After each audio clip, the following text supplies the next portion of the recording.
사람들은 흔히 이렇게 생각해. 정부가 마음만 먹으면 비트코인을 없애버릴 수 있지 않을까? 정부가 금지하면 끝나는 거 아니야? 거래소 막으면 끝나는 거 아니야? 인터넷 끊으면 못 쓰는 거 아니야? 근데 실제 현실은 달라.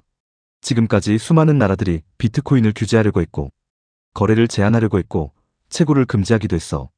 그런데도 비트코인은 15년 넘게 계속 살아남고 있어. 왜 그럴까?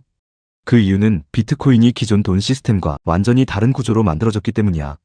오늘은 왜 비트코인을 정부가 쉽게 막기 어려운지, 초보자도 이해할 수 있게 진짜 쉽게 설명해 줄게. 첫 번째, 기존 금융 시스템은 중앙을 통제하면 된다. 우리가 평소 사용하는 금융 시스템은 거의 다 중앙이 존재해. 은행도 중앙이 있고, 카드 회사도 중앙 서버가 있고, 증권사도 회사가 운영해. 카카오페이도 그렇고, 네이버페이도 그렇고, 전부 운영 주체가 있어. 즉, 누군가 관리하고 있다는 뜻이지. 그래서 정부가 규제하려면 그 중앙을 통제하면 돼. 예를 들어 정부가 은행에 명령하면 특정 계좌를 막을 수 있어. 카드사를 규제하면 결제를 차단할 수 있고, 증권사를 막으면 주식 거래를 제한할 수도 있어. 왜 가능할까? 중앙 서버와 운영 회사가 있기 때문이야. 쉽게 말하면 기존 시스템은 본체가 존재해. 그래서 그 본체를 멈추면 전체 시스템도 멈춰. 근데 비트코인은 애초에 여기서부터 구조가 완전히 달라. 두 번째, 비트코인은 운영회사가 없다. 많은 사람들이 비트코인을 하나의 회사처럼 생각해. 근데 사실 비트코인은 대표도 없고, 본사도 없고, 콜센터도 없고, 서버실도 없어. 애플이나 구글처럼 여기 본사 압수하면 끝 이런 구조가 아니야. 그럼 누가 운영하냐? 사실은 전 세계 사람들이 동시에 운영해. 비트코인은 전 세계 수많은 컴퓨터들이 같은 거래 기록을 동시에 나눠 갖고 움직이는 시스템이야. 쉽게 말하면 전 세계 사람들이 똑같은 장부를 복사해서 들고 있는 느낌인 거지. 누가 몰래 장부를 바꾸려고 해도 다른 컴퓨터들이 그 기록은 틀렸다라고 거부해. 그래서 한 명이 마음대로 조작하기 어려워. 그리고 중요한 건 이 컴퓨터들이 한 나라에만 있는 게 아니라는 점이야. 미국에도 있고, 한국에도 있고, 유럽에도 있고, 남미에도 있고, 인터넷이 되는 곳이면 어디든 존재해.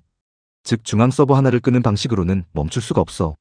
세 번째, 비트코인은 인터넷과 비슷하다. 이걸 이해하려면 인터넷을 떠올리면 쉬워. 정부가 특정 사이트 하나는 차단할 수 있어. 예를 들어 어떤 웹사이트 접속을 막는다거나 특정 앱을 규제할 수는 있어. 근데 인터넷 자체를 완전히 없애는 건 거의 불가능해. 왜냐하면 인터넷은 전 세계 수많은 네트워크가 연결된 구조이기 때문이지. 비트코인도 비슷해.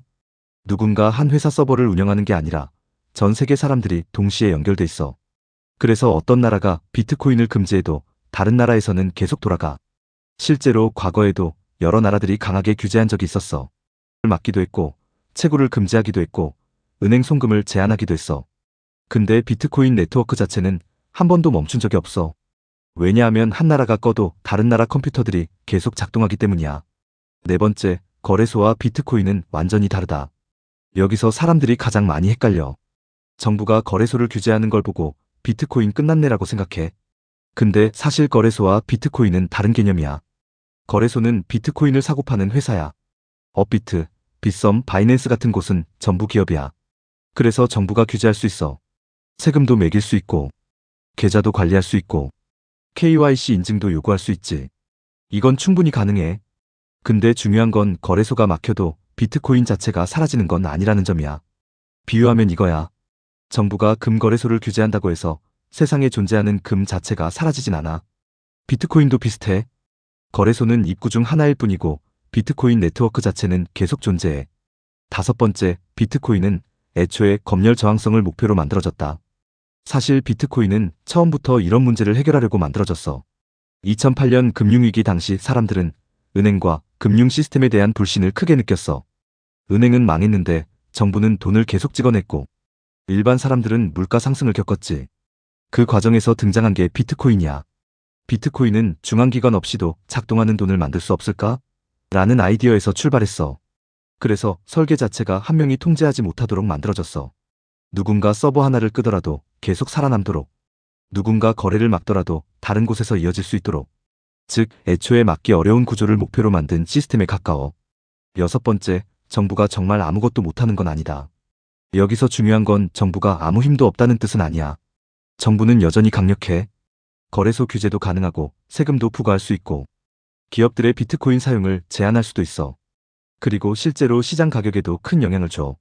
규제 뉴스 하나만 나와도 비트코인 가격은 크게 흔들려. 즉 정부는 비트코인을 불편하게 만들 수는 있어.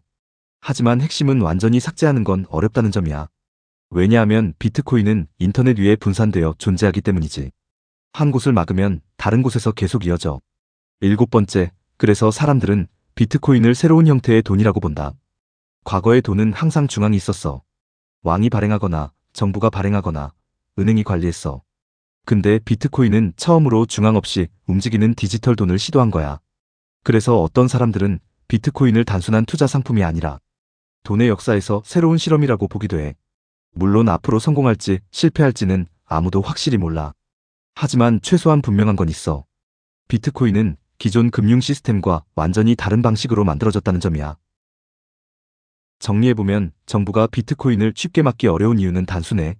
비트코인은 회사 하나가 운영하는 시스템이 아니라 전 세계 사람들이 동시에 유지하는 네트워크이기 때문이야. 중앙 서버도 없고 본사도 없고 국경도 없어. 그래서 일부를 규제할 수는 있어도 전체를 완전히 없애는 건 매우 어려워. 그리고 바로 그 특징 때문에 비트코인은 지금도 많은 사람들에게 주목받고 있는 거야. 다음 영상에서는 돈은 원래 계속 바뀌어온 것이다 에 대해서 설명해 줄게.